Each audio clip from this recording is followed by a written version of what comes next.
मैं डॉक्टर सुषमा चावला जलंधर से हूँ और मेरे को खुशी की बात है कि हम इस मार्च के महीने में 8 मार्च सारी दुनिया में हम विमेंस डे मनाते हैं।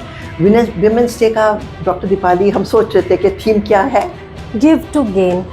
So we have to be givers and then only we can support each other and सबको हम आगे बढ़ा सकते हैं।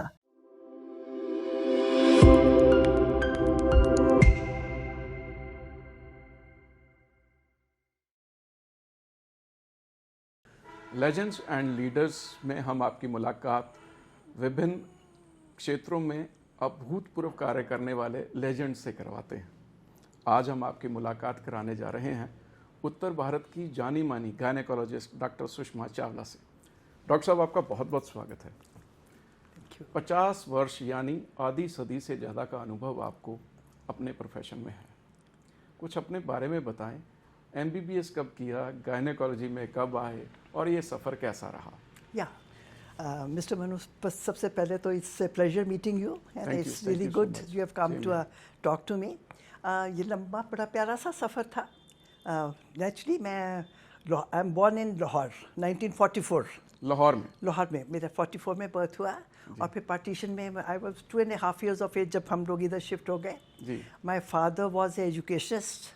वहाँ पे पाकिस्तान में लाहौर में वो अपने वहाँ पे बड़ा रिनाउंड स्कूल था, मॉडल स्कूल। वहाँ के सुपरिटेंडेंट भी थे, साइंस के टीचर भी थे। अच्छा जी।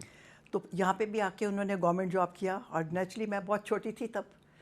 वहाँ के बाद सबसे पहले वो शिमला में, फिर हिसार में, फिर रोहतक में, फिर अल्टीमेटली जब उनकी रिटायरमेंट हुई as a deputy inspector of schools तो वो जलंधर में आ गए थे। यहीं से तो मैं उस टाइम छोटी में थी, 8वीं 9वीं 10वीं में। तभी कुछ बातें, क्योंकि एजुकेशनिस्ट फैमिली से सिवाय एजुकेशन के स्पोर्ट्स के और कुछ आता भी नहीं था। और उन्होंने एक बारी पूछा था आप क्या बनना चाहते हो, तो उन्होंने मेरे को, तब मैं 13 साल की थी, तो मैंने तभी बोला था मैं डॉक्टर बनना चाहती थी। हालांकि मेरे शौक कुछ और थे। I was all in sports, dancing, drama, ये सब कुछ। फिर मैंने ये सब कुछ छोड़ दिया। अच्छा जी। 19 यहाँ पे मैं गवर्नमेंट गर्ल्स हाई स्कूल की स्टूडेंट हूँ। उसके बाद कन्या महाविद्यालय में गई। अच्छा जी। और उसके बाद जो मेडिकल कॉलेज था वो मेरा अमृतसर में था। अच्छा। और मेरी जो पोस्ट ग्रेजुएशन थी वो PGI चंडीगढ़ में थी जी। तो ज़्यादा मेरे को काफ़ी मेहनत करनी पड़ती थी एज़ कम्पेयर टू अदर्स, है ना, क्योंकि दिमाग कई बार इधर उधर भी जाता था। स्पोर्ट्स वगैरह, डांसिंग वगैरह का शौक था ना। तो फिर ultimately I was not a very, कहते हैं ना, एक्स्ट्रॉर्डनरी ब्रिलियंट गर्ल, ऐसी नहीं थी, बट हार्ड वर्किंग ज़रूर थी। मतलब लगातार लगी रहती थी। Then I got the gold medal, the silver medal and the bronze medal of PGI Chandigarh. अच्छा जी, ड्यूरिंग द पोस्ट ग्रेजुएशन। हाँ, यस, वहीं से मैंने किया। और 1962 से स्टडी शुरू हुई MBBS से, और अभी तक भी स्टडी हो रही है। अभी कहा जाए तो कल और परसों भी हमारे वेबिनार्स हैं जिसमें I have to chair a session. और अभी पीछे हमारी इनफर्टिलिटी की कॉन्फ्रेंस थी अहमदाबाद में, उससे पहले दिल्ली में, झांसी में, आगरा में। मतलब ये घूमती रहती हूँ क्योंकि उसमें अच्छा लगता है। कभी भी आपको किसी भी चीज़ एज ए स्पीकर इनवाइट करते हो या एज ए चेयरपर्सन करते हो तो आपको पढ़ाई तो करनी पड़ती है। सो पढ़ाई अभी भी जारी है। और मेरा ख्याल है अगर आप किसी को भी शौक है तो उसको रुकना चाहिए भी नहीं है। और as far as work is concerned, I run my OPD। मैं अभी भी पेशेंट्स देखती हूँ, अभी भी सर्जरीज करती हूँ। 80 साल की उम्र में? 82 जी। आई विल बी 82 इन अगस्त। ठीक है। सो ये सफ़र तो पढ़ाई का और डॉक्टर का चलता रहा, बट आई एंजॉयड इट। ये मेरा सिर्फ प्रोफेशन नहीं था, मेरी हॉबी भी थी। इसलिए मेरे को बहुत अच्छा लगता था। ठीक है। आपने, शायद आप वह डॉक्टर हैं जिन्होंने सबसे ज़्यादा ट्रांसफॉर्मेशन देखी होगी। आपने जब अपना प्रोफेशन शुरू किया होगा तो शायद अल्ट्रासाउंड मशीन भी नहीं होती होगी। ठीक कहा, नब्ज देखकर इलाज शुरू किया। आज तो टेक्नोलॉजी बहुत आगे चले गई, स्कैनिंग हो गई, सब कुछ हो गया। बिल्कुल। आपका क्या अनुभव है इस ट्रांसफॉर्मेशन को लेके? जो ऐसी बात है, जो हम शुरू के जो हमको पढ़ाई गई थी क्लिनिकल मेथड्स, हम नब्ज भी देखते थे, आंखें भी देखते थे, हाथ भी देखते थे, ये देखते थे कौन एनीमिक है, कौन जॉन्डिस है। बट आजकल नो टच हो गया, है ना। बहुत कुछ सी चीज़ें तो आप ब्लड टेस्टों से पता लग जाती हैं। सो जो टच है और जो डॉक्टर का, जैसे हम स्टेथोस्कोप यूज़ करते रहे हैं, तो अब स्टेथोस्कोप की जगह ईसीजीज आ गई हैं, डॉक्टर हाईटेक चीज़ें आ गई हैं। सो देखते देखते बहुत बदलाव आया, और आपने बिल्कुल ठीक कहा, तब तो अल्ट्रासाउंड मशीन थी ही नहीं, तो हमारी क्लिनिकल जजमेंट ही बहुत इम्पोर्टेंट थी। बट हाँ, इतना है कि जो आजकल हम abnormalities, for example I am a obstetrician, तो हम बच्चों में जो एबनॉर्मेलिटीज़ अब देख लेते हैं अल्ट्रासाउंड से, वो मिस हो जाती थी, वो पहले नहीं वो पहले नहीं थी। अब पता लग जाता है कौन सा पहले ही ट्राइमेस्टर में बेबी 1 है कि 2 है कि 3 आ रहे हैं, है ना। ये किस औरत की जो जान को खतरा है, किसको आगे जाके प्री एक्लेम्पसिया होएगा, किसका प्लेसेंटा नीचे और उसको फिक्र है। सो इसके अकॉर्डिंगली बहुत अच्छा हो गया, इट्स वेरी गुड। और अभी भी आर्टिफिशियल इंटेलिजेंस आएगी, तो इंटेलिजेंस आएगी तो और भी बदलाव देखने को लगेंगे। डॉक्टर साहब, आपको नहीं लगता कि ये प्रोफेशन निर्भर हो गया मशीनों के ऊपर? जैसे आपने बताया कि हम नब्ज देखते थे, आंखें देखते थे, हाथ देखते थे, वो शायद एक निजी अनुभव होता था डॉक्टर का। आप नहीं मानते कि वो भी ज़रूरी है?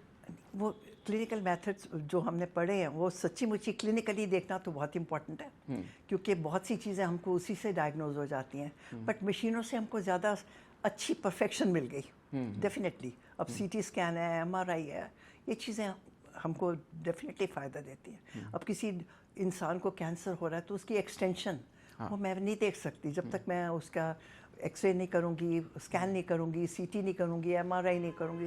सो डेफिनेटली ये चीज़ें ठीक है। इसी तरह सर्जरी में बहुत बदलाव आता है, अच्छा, है ना। अब एक्सेप्ट फॉर जो हम लोग सिजेरियन से बेबी निकालते हैं, है ना, अब बाकी के इतने इतने बड़े ट्यूमर्स हैं। आज से 40 साल पहले हम पेट खोल देते थे, और आजकल दूरबीनों से, लेप्रोस्कोपी से हम सर्जरी करते हैं, है ना। बेशक वो यूट्रस है, बेशक वो फाइब्रॉइड्स हैं, ओवेरियन ट्यूमर्स हैं, तो ये सब कुछ आजकल हम दूरबीनों से निकाल देते हैं।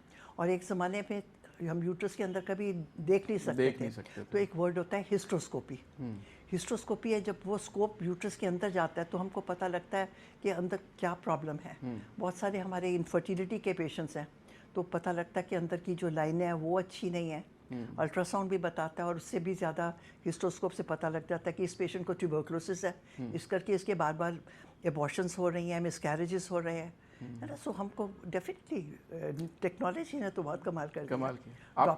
डॉपलर स्टडीज़ हैं, आपने तो अल्ट्रासाउंड किया, उसके एडवांस्ड आ गए, 3D 4Ds आ गए हैं, तो बहुत फ़र्क पड़ गया।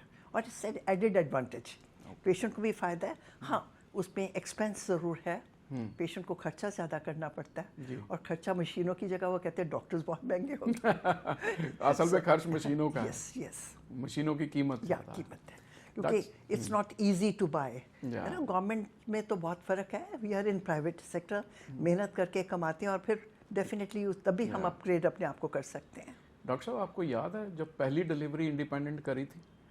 हाँ, कौन सा साल था वो? बिल्कुल बिल्कुल। मैं जब अमृतसर में थी, तो हम लोगों की इंटर्नशिप में ड्यूटी लगती थी। हमारे बॉयज़ ज़्यादा होते थे और गर्ल्स कम होती थी। अच्छा। और मेरी ड्यूटी उन्होंने अमृतसर की जगह चंडीगढ़ में लगाई, और वहाँ पे एक दिन में 20-20 डिलीवरीज होती थी। अच्छा। नर्सेज ही करती थी, डॉक्टर्स की तो टर्न क्या आते, तो तब मैं इंटर्न थी। अच्छा। तो हम कभी इधर बेबी पकड़ते थे, कभी उधर पढ़ते थे, कभी बेड पे हो जाता था, कभी मतलब ये चीज़ नज़ारा गवर्नमेंट हॉस्पिटल का था, जहाँ पे कि नर्सेज और डॉक्टर्स में काफ़ी डर्थ रहती थी, बहुत कमी रहती थी। ठीक है, तो वो एक्सपीरियंस कैसा था? नहीं, उसी में तो लर्निंग होती है, उसी में लर्निंग। हाँ, जब भी आपके पास क्वांटिटी है तो आप उन्हीं से सीखते हो, अपने पिटफॉल से सीखते हो। अपनी पढ़ाई तो करी होती है, मगर जो जो चीज़ आपके हाथ से निकली होती है, फिर वो ज़िंदगी में पीछे आपको कभी पीछे नहीं छोड़ती। आप रोज़ कितनी माँओं से मिलते होंगे? Expecting mothers. हाँ जी, क्या क्या मतलब? एक्सपेक्टिंग मदर्स जो प्रेग्नेंट हैं, बच्चे को जन्म देने वाली हैं। आपका क्या अनुभव रहा? 50 साल से ज़्यादा आपका अनुभव है, पहले ओपीडी का, फिर सर्जरीज का, डिलीवरीज का। आज की जो माएँ हैं, आज की जो लड़कियां हैं, इम्पेशेंट ज़्यादा पाई जाती हैं। मैं बताती हूँ, देयर वाज ए टाइम जिसमें कि पेशेंट को मैंने कुछ बात कह दी, वो उसके लिए पत्थर पे लकीर थी। अच्छा। अब देखते देखते क्या है, पहले लोग गूगल पढ़ते हैं, गूगल डॉक्टर करता है, और गूगल तो हर चीज़ नहीं बता सकता जी, है ना, इसलिए वो सोचते हैं कि ये चीज़ हमारी मर्जी से होनी चाहिए। पहले ज़माने में हम कहते थे ये होना चाहिए, वो पेशेंट कहता था ठीक है डॉक्टर साहब। जैसा डॉक्टर साहब ने बोल हाँ, दिया वैसा ठीक। आज मैं अपने ओपीडी में कहती हूँ बेटा आपकी जान को भी खतरा है, प्लीज़ दाखिल हो जाइए। वो अपने माँ से पूछता है, अपने हस्बैंड से पूछता है और घर की तरफ चले जाता है। सो ये मैंने बदलाव देखा है जो कि बहुत अच्छा नहीं है। इसमें पेशेंट अपने आप को खतरे में डाल रहे हैं। डॉक्टर का एक बारी कहा उनको एकदम से मानना चाहिए। और मैं तो ये कहती हूँ आप उस डॉक्टर के पास जाओ जिस पे आपको फेथ है। अगर आपको फेथ नहीं है तो मत जाओ, है ना, क्योंकि कहने में आता है वो डॉक्टर अच्छा है, वो अच्छा नहीं है। सो ये बातें आजकल हो रही हैं, बदलाव के साथ बहुत कुछ। ये जो गूगल डॉक्टर, आजकल हर बंदा डॉक्टर बन गया डॉक्टर साहब, ये भी समस्या की वजह है? नहीं, इसमें वो फायदे की बात भी है, मगर फिर भी जो एक्सपीरियंस है वो गूगल आपको एक्सपीरियंस नहीं बता सकता। वो तो मैं ही बताऊंगी। वो तो आप ही बताएंगे, बिल्कुल सही बात है। ठीक है। हाँ। एक डॉक्टर साहब बड़ा आजकल कंसेप्ट देखने में आया कि इतने बजकर इतने मिनट पर हमारे बच्चे की डिलीवरी होनी चाहिए। यस, इससे किस तरह से आप डील करते हैं? मैं इसकी भी इंटरेस्टिंग बात बताती हूँ। मेरे पास बहुत सारे पेशेंट्स आते हैं। एक फैमिली है जिसकी हर एक बच्चे की डिलीवरी 21 को हुई है। अच्छा। बेशक 21 सितंबर है या अक्टूबर है, नवंबर है। अच्छा। तो आके कहती हैं, यूजुअली मैं कहती हूँ कि भगवान ने, क्योंकि अच्छा या बुरा वो भगवान ने लिखा हुआ है। अब किसी जगह तूफान आता है तो सब के सब चले जाते हैं। बिल्कुल। है, तूफान आया, आग लग गई, कोई ऐसी क्लैमिटी हो जाए कि जिसमें सब, तो हरी का वो स्टार वो तो नहीं है ना। हाँ बिल्कुल। तो इसका मतलब है कि हमको भगवान पे छोड़ना चाहिए। ये नहीं कि इस टाइम पंडित जी ने कह दिया तो इस टाइम हमको ज़रूर निकालना है। वो बड़ी स्ट्रेसफुल बात है। स्ट्रेसफुल बात, बड़ी स्ट्रेसफुल बात है, क्योंकि वो पेशेंट कहता है चलो जो आप नहीं करोगे तो मैं किसी और डॉक्टर के पास चले जाता हूँ, क्योंकि वो पंडित जी का कहना उसको मानना है। डॉक्टर का कहा हम नहीं मानते हैं, पंडित जी का कहा ज़्यादा मानते हैं। और अभी पीछे पीछे ये भी था कि जी मेरा तो हस्बैंड ने परसों चले जाना है, मेरी डिलीवरी उनके होते होते करिए। अब वो बच्चा कहेगा आपने मेरे को पहले क्यों निकाला, मेरे को प्रीमेच्योर क्यों निकाला। बिल्कुल। सो इसलिए डॉक्टर का कहना बहुत ज़रूरी है और आपको इस बात का मानना पड़ेगा। लेकिन आपको ये रोज़ ऐसी समस्याओं से जूझना पड़ता होगा ओपीडी में। Definitely, but we take something which is good for them. उनको समझा देते हैं। अल्टीमेटली हमारा एक वर्ड होता है इन्फॉर्म्ड कॉन्सेंट। अच्छा। है ना, इन्फॉर्म्ड कॉन्सेंट में हम सब पेशेंट को कोई भी सर्जरी करनी हो तो उसमें उसकी जितनी भी कॉम्प्लिकेशन मैंने ज़िंदगी में अपने आप देखी हैं या पढ़ी हैं, उनको लिखना है। This is a supreme court ruling. अच्छा। कि उसको पहले बताओ कि ये प्रॉब्लम है, इसलिए ये हो सकता है। वो उससे कॉन्सेंट करते हैं, और अगर नहीं करते तो उनको लिखना है कि मेरे को ये बात बता दी गई है, मैं फिर भी ऐसे करना अपनी मर्जी से आगे बढ़ रहे हैं। यस, आजकल पेशेंट की चॉइस है, हमको वो माननी है। माननी पड़ती है। पेशेंट इज़ इंटेलिजेंट, एजुकेटेड, और देखा जाए तो उसको भी गाइड करने वाले कई लोग हैं। हस्बैंड है, मदर इन लॉ है। मेरा ख्याल everybody is a doctor except for the doctor. Doctor साहब, प्रोफेशनल लाइफ से निजी ज़िंदगी में आते हैं। आपको डांस का बड़ा शौक है, आपकी बहुत एक्टिव सोशल लाइफ है, आप फैशन शोज़ में भी जाते हैं, आप डांस भी करते हैं, आप रैलीज़ में भी जाते हैं। उससे कैसे कोप अप करते हैं? सारा दिन ओपीडी भी करनी है, सर्जरीज भी करनी है, उसको भी देखना है। जो डांस वाली बात है, मैं आपको ये बताऊं, ये मैं भूल ही गई थी। Actually I am a Kathak dancer. मैं छोटे होते कथक का मैंने प्रयाग यूनिवर्सिटी का किया हुआ कोर्स। अच्छा। मगर जब एक बारी मैंने आपको बताया, जब मैंने मेडिकल कोर्स एंटर किया, उसके बाद ये सब कुछ भूल ही गई कि मैं करती हूँ।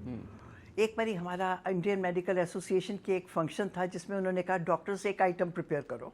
अच्छा जी। है ना, जब हमने वो आइटम प्रिपेयर किया, then I realized and everybody appreciated a lot. जी। है ना, सभी ने भाग के आके हक किया कि अच्छा आप भी कर सकते हो। हाँ, मैंने आई रियलाइज़ कि मैं अपनी हॉबी को इतने साल भूल ही रही हूँ।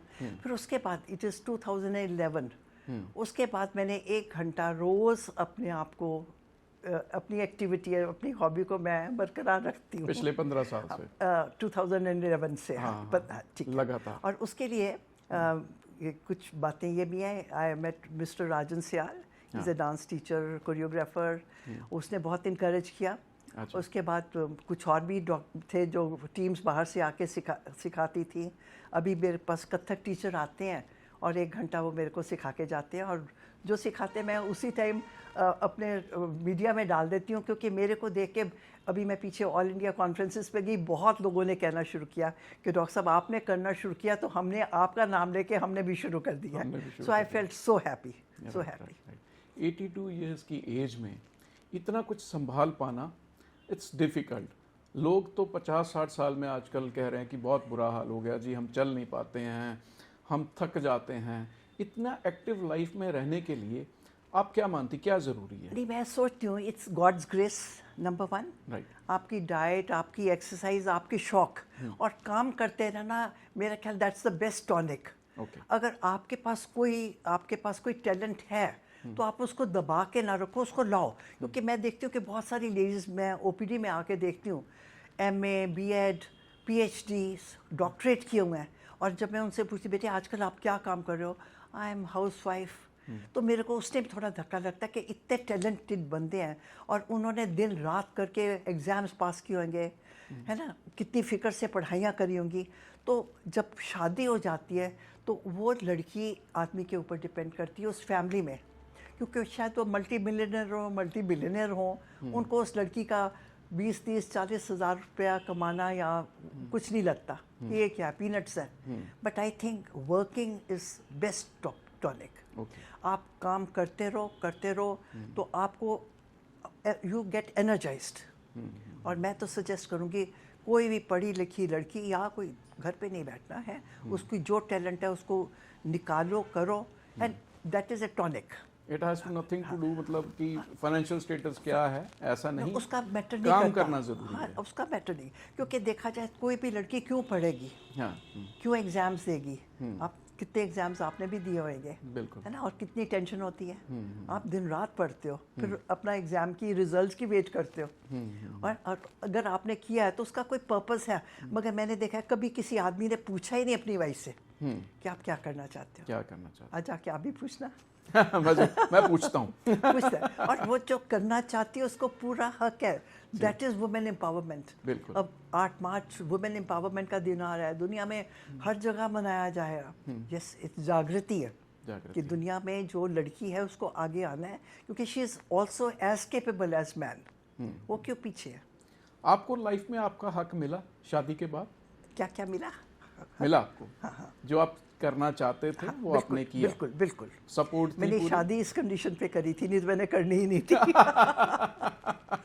क्योंकि अच्छा, तो आपके हस्बैंड डॉक्टर? हाँ, he was a doctor, he was a ophthalmologist. अच्छा जी। और उन्होंने सोच लिया था कि उन्होंने मेरे साथ ही शादी करनी है। अच्छा जी। 3-4 साल तो बताया भी नहीं था, क्योंकि मैं अपनी पढ़ाई में इतनी लगन थी और किसी की हिम्मत ही नहीं होती थी मेरे से पूछने की कि आपने शादी करनी है। वाज अरेंज मैरिज और लव मैरिज? हाँ, he like me and he proposed, और मेरे मदर से मिले। मेरे फादर की डेथ हो चुकी थी। अच्छा। तो जब मेरे मदर ने पूछा, तो क्योंकि यूजुअली मैं उनके लिए कई मैचेस लेके जाती थी, बहुत सी लड़कियां उनमें इंटरेस्टेड थी। अच्छा। और मैं ही बोलती थी कि करो, but anyway he never told me कि he wanted to marry me. अच्छा। तो जब मेरे को उन्होंने कहा तो I told my mother he is a very good person. He was your batchmate in MBBS? No, he was quite senior to me, he अच्छा, वाज माय senior. टीचर।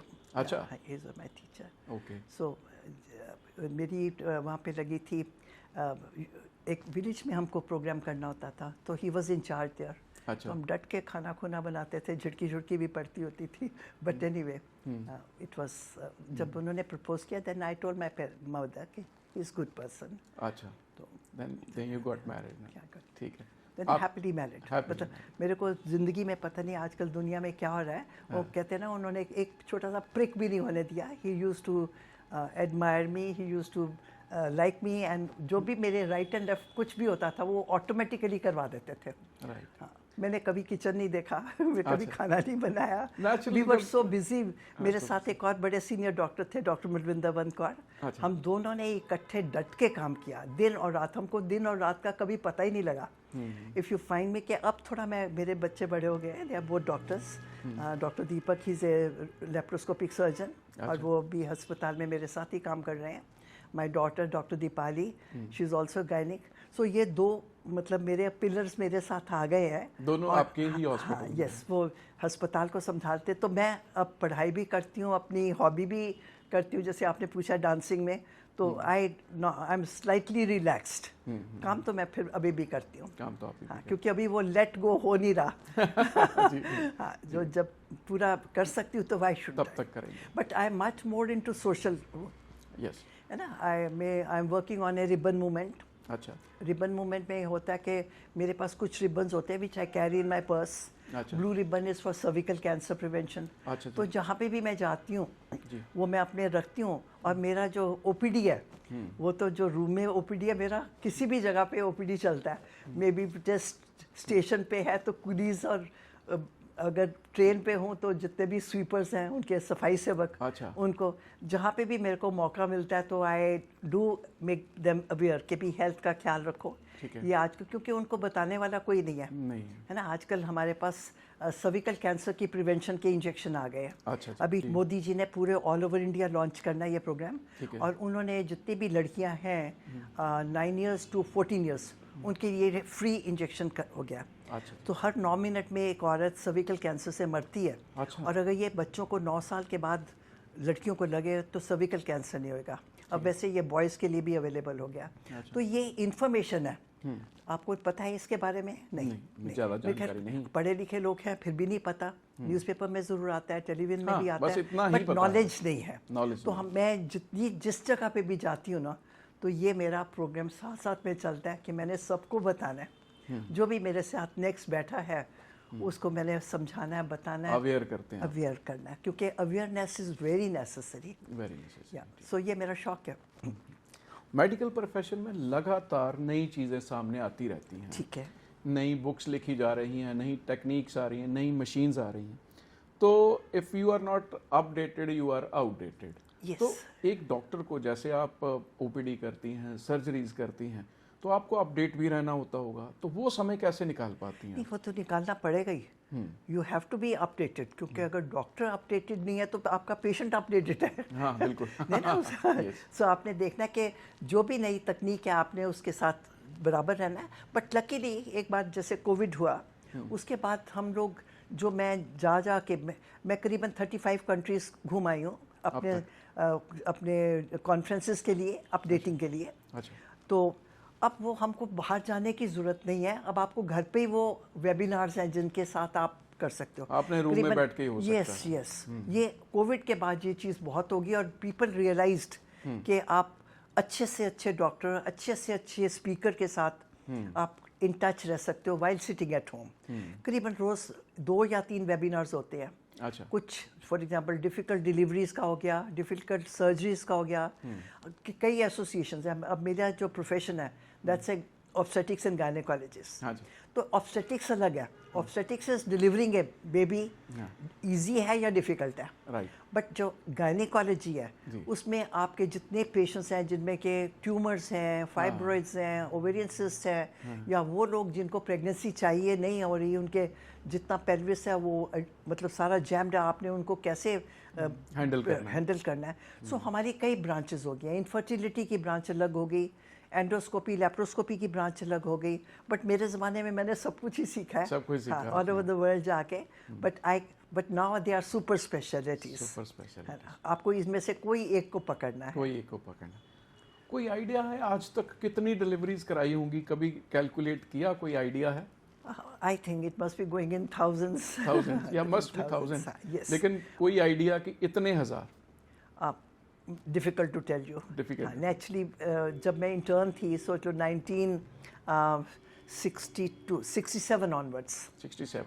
हाँ, तब से डिलीवरीज हो रही हैं उस जगह पे जहाँ पे 20 भी होती थी, हाँ जी। है ना। और सिविल अस्पताल में मेरी यहाँ पे जलंधर में भी ड्यूटी थी।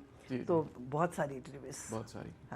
आज तक की कोई ऐसी डिलीवरी जो जिंदगी भर याद रही, आज तक भी याद है कि वो बहुत डिफिकल्ट थी? डिफ़िकल्टी तो बहुत सी आई हैं, बहुत सी आई हैं। सर्जरीज, बेबीज़ किसी ज़माने में क्योंकि एनेस्थेटिस्ट ज़्यादा नहीं थे, अब आजकल हमारे पास पेनलेस डिलीवरी है। दैट इज़ ए समथिंग के भी आपने पिक्चर्स में देखा है, हाय हुई इतने चिल्ला के डिलीवरी होती। तो हमारे सब पेशेंट्स ऑप्ट करते हैं कि मेरे को डिलीवरी भी नॉर्मल चाहिए, मेरे को पेनलेस चाहिए। बट कई ऐसी डिलीवरीज होती है जिसमें हमको क्विक एक्शन लेना है, डिलीवरी की जगह हमको सिजेरियन करना पड़ता है।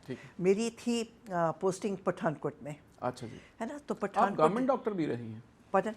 गवर्नमेंट डॉक्टर भी रही Yes, हैं? yes, yes. अच्छा, वो कितने From साल? हाँ, yeah. मैं जैसे ही मैंने 1960 71 से लेके 77 तक अच्छा, मैंने 6 साल गवर्नमेंट जॉब या करी। या अच्छा, तो पठानकोट में थे आप? पहले मेरी थी बटाले में, पठानकोट में, फिर जलंधर सिविल अस्पताल में हुई। अच्छा अच्छा तो पठानकोट में था कि बड़ा प्रिमिटिव था। अच्छा। मैं पीजीआई से आई थी। अब आपने कहा ना कि कोई ऐसी डिलीवरी जो आपको, हाँ बिल्कुल। तो वहाँ पे दाई सिस्टम था। अच्छा है ना, दाइयाँ जाके घर पे डिलीवरी कराती थी, और जब वो डिलीवरी में बहुत मुश्किल होती थी तब अस्पताल में आते थे। तो मैं वहाँ पे नई नई पोस्टिंग हुई, तो डिफ़िकल्ट डिलीवरी थी, तो मेरी दाई ने कहा ये इसको अमृतसर ले जाओ। उसको ये नहीं पता था कि ये डॉक्टर केपेबल हैं किसी भी तरीके से डिलीवरी करने के लिए। मैं अचानक में राउंड करने गई तो पेशेंट परेशान हैं, वो अफोर्ड नहीं कर पा रहे थे अमृतसर जाना है। तो मैं अपने कुछ इंस्ट्रूमेंट्स, क्योंकि वहाँ पे हर इंस्ट्रूमेंट अवेलेबल नहीं था, मैंने अपने भी खरीद लिए थे, फॉरसेप्स वगैरह। तो उस दिन मैंने जाके डिलीवरी कर ली। अगले दिन न्यूज़पेपर पे निकल गया कि भाई ये तो बड़ी मुश्किल डिलीवरी थी, यहाँ पे ये होगी। और एक बार ही ऐसा था कि एक लेडी थी, एक वर्ड होता है APH, मतलब प्लेसेंटा नीचे होता है और पेशेंट ब्लीड करना शुरू कर देता है। तो पेशेंट तो आ गई, तो उसका हस्बैंड ट्रक ड्राइवर था, श्रीनगर कश्मीर गया, तो वो इतना ब्लीड करी कि वो अगर मैं उसका ऑपरेट ना करती तो उसने मर जाना था। अच्छा। अब मैंने उनके जो रिलेशंस थे यही कहा कि अगर मैं ऑपरेट करती हूँ तब भी ये पेशेंट शायद मर जाए, है ना, और अगर नहीं करती तो 100% तो गया। 100% करेक्ट। सो आप इमेजिन करिए, उन मेरे वहाँ पे थिएटर में मेरे पास असिस्ट करने के लिए सिर्फ एक फार्मासिस्ट होता था। अच्छा मैंने अपने आप एनेस्थीसिया दिया, बेबी निकाला, बेबी को रिससिटेट किया, और उस पेशेंट का उस टाइम उसमें ब्लड ही नहीं नज़र आ रहा था। अच्छा। मतलब बिल्कुल सफ़ेद पड़ी थी, फटाफट स्टिच किया, and I could save that patient. आपने पूछा कि ये ऐसी बात आज मैं कभी भी ना करूँगी, क्योंकि अगर ऐसा patient, high risk patient doctor के हाथ से जाता है तो डॉक्टर को भी मार देंगे और अस्पताल को भी तोड़ देंगे। डॉक्टर साहब, ऐसा कोई एक्सपीरियंस कि एक दिन में मेरे को इतनी डिलीवरीज करनी पड़ी, वो याद है कि मैक्सिमम फिगर कितना? हाँ बिल्कुल। जब मैं आपको बताया, जब मेरी ड्यूटी लगी वहाँ पे चंडीगढ़ में गवर्नमेंट हॉस्पिटल में, तो एक दिन में 20 डिलीवरीज थी। 20 डिलीवरी? सो एक बार इधर बेबी को पकड़ा, एक बार उधर को पकड़ा, कोई बेबी बेड पे भी आ गया, नर्स ने पकड़ा, एक का बाथरूम में भी आ गया। सो मतलब लोड ज़्यादा है था और हेल्पिंग हैंड्स कम थे। अच्छा। है ना। सो ये एक्सपीरियंस था। और मेरे अपने अस्पताल में मेरे बहुत सीनियर डॉक्टर हैं, आज मैं उनको याद कर रही हूँ, she is no more, doctor Manvinder one Kaur. हमारे पास 5 delivery at the same time हो रही थी। अच्छा। एक इधर हुई, एक इधर हुई। सो डेफिनेटली जैसे ही बेबी को पकड़ते हैं, बेबी अच्छा क्राई कर जाता है, वी से थैंक गॉड, क्योंकि कई बेबी डिफ़िकल्ट होते हैं तो वो नहीं कराएंगे तो डॉक्टर को साथ साथ में रिससिटेट भी करना पड़ता है। But luckily we have good paediatricians with us. तो 5 डिलीवरी हमने साइमल्टेनियसली, मतलब 5-5 मिनट के इंटरवल पे करी, तो एक बहुत दिक्कत था। और जो पेशेंट की एक्सपेक्टेशन थी कि मैं उसको डिलीवर करूं, जब मैं उसको नहीं कर पाई तो मेरे को थोड़ा उनको फील हुआ, उनको थोड़ा था कि भी मैं। आप बहुत घूमी हैं, 35 कंट्रीज में जा चुकी हैं। हाँ जी। कभी ऐसा मौका आया कि आप सफ़र के दौरान आपको किसी पेशेंट को ट्रीट करना पड़ा हो? एक बारी हम बाय एयर जाना था, जबकि हमारी लाइन लगी हुई थी जो मतलब भी एरोप्लेन में जाना था। अच्छा। तो एक इंसान वहीं पे फ्लैट हो गया था। अच्छा। सो मैंने भाग के जाके उनको रिससिटेट किया था जब तक कि उसकी ऑक्सीजन या बाकी की टीम नहीं आई थी। So that was a good experience. और एक बारी मैं अभी हाउस सर्जन थी चंडीगढ़ में। अच्छा। तो मैं 3 दिन मैंने लगातार ड्यूटी करी थी, अपनी करी थी, अपने एक कुलीग जो छुट्टी पे चले गए थे। तो थकी हारी अपनी बिल्कुल बस के पिछली सीट पे बैठी हुई थी, सो रही थी या जाग रही थी। तो अचानक में बस के सामने ही एक एक्सीडेंट हुआ। अच्छा। और जो लड़का था वो गिर गया। तो उस time he was about to die. तो फटाफट मैंने छलांग मारी और बाहर निकल के, एक मेरे साथ यूनिवर्सिटी का स्टूडेंट था, मैंने उससे बताया कैसे माउथ टू माउथ ब्रीदिंग देती हैं, और मैंने उससे रिससिटेट किया। लकीली वो रिससिटेट हो पाया, and it was a good feeling कि मैं I could do something. That ये 2 इंस्टेंसेस मेरे को याद है। डॉक्टर साहब, आपने देखा होगा कि आजकल डॉक्टर पेशेंट रिलेशन कई बार बहुत एक्सट्रीम चले जाते हैं, लड़ाइयाँ हो जाती हैं, तोड़ फोड़ हो जाती है। हालांकि सरकार ने रूल्स भी बनाए हैं, आप उसकी मूल वजह क्या मानते हैं? ऐसे है कि लोगों की एक्सपेक्टेशन बहुत है। ओके। डॉक्टर एक है और 60 पेशेंट उसके साथ भी हैं। ठीक है। वो एक को देखेगा कि दूसरे को देखेगा, एट ए टाइम 2 का क्वेश्चन आंसर वो कैसे करेगा। सो ऐसी बातों पे लड़ाई हो जाती है। और फिर पेशेंट कहता है मेरे को पहले देखो। डॉक्टर कैसे देखेगा, वो तो लाइन लगी हुई है, ओपीडी में भी लाइन लगी हुई है। और मेरे साथ भी एक बार ऐसे हुआ, कोई ऐसे ऑफिसर थे जिनकी वाइफ मैं सिर्फ जानती थी और वो लाइन में थे और उन्होंने देखा कि उनकी टर्न पहले नहीं आ रही, तो उन्होंने हमारे पे रेड करवा दिया घर जाके। अगले दिन मैं आई तो मैंने देखा कि वो अपने वो देख रहे हैं सारे ये पावर पॉइंट्स कितने हैं। तो जो इंसान पावर पॉइंट्स काउंट करने आया था वो कहता डॉक्टर साहब आपने मेरी वाइफ को बचाया था, बट मैं आई कांट हेल्प इट, मेरे ऑफिसर का ये है कि इन डॉक्टर साहब ने मेरी वाइफ को नहीं देखा, जाके इनके चेकिंग करके आओ घर की। सो प्रेजेंट अनप्रेजेंट एक्सपीरियंसेस कई हैं, बड़ी इंटरेस्टिंग चीज़ें हैं, but anyway I have enjoyed my life nicely. मुश्किलें भी आई हैं, कौन सी मुश्किल थी जो नहीं आई ज़िंदगी में? सारी मुश्किल सभी आई हैं। पहले तो पाकिस्तान बना, हम रिफ्यूजी बने, है ना, फिर उसके बाद so many things they happened, है ना। हाँ, सफल लाइफ का मूल मंत्र क्या है? हाँ, बस ये है कि बढ़ते चलो, अच्छा करते रहो, get connected with the God ultimate, क्योंकि उसके हुक्म के बगैर कुछ नहीं होता। इंसान कहता रह जाता है ये मैंने किया, कुछ नहीं किया, सब वही करता है। एंड विद गॉड्स ग्रेस मुश्किलें आई मगर उसने हल भी बता दिए एंड हिम्मत भी दे दी। डॉक्टर साहब आपने अपना आशीर्वाद दिया, हमें अपना समय दिया, आपकी ज़िंदगी के बारे में हम जान सके। मैं आशा करता हूँ मेरे दर्शक भी आपके बारे में जान सकेंगे, बहुत खुशी होगी उनकी सफल लाइफ आपकी वो जान पाएंगे। जो संघर्ष आपने किया, जो ज़िंदगी जिस तरह से आप जी रहे हैं, बहुत प्रेरणादायक है। भगवान से हम यही प्रार्थना करते हैं कि भगवान आपको लंबी उम्र दे, आप इसी तरह से मुस्कुराते हुए ओपीडी करें, बच्चों की डिलीवरीज कराएं और इस संसार को खुश रखने में अपना योगदान दे सकें। आपने हमें समय दिया, आपका बहुत बहुत धन्यवाद। Thank you so much for coming here. And मेरा ख्याल है एक जाते जाते एक मैसेज है, दुनिया में यही सोचो कल तो कभी आएगा या नहीं आएगा, आज का दिन बहुत अच्छा करो और जो भी बेस्ट कर सकते हो करते जाओ। Thank you so much. Thank you so much. Thank you.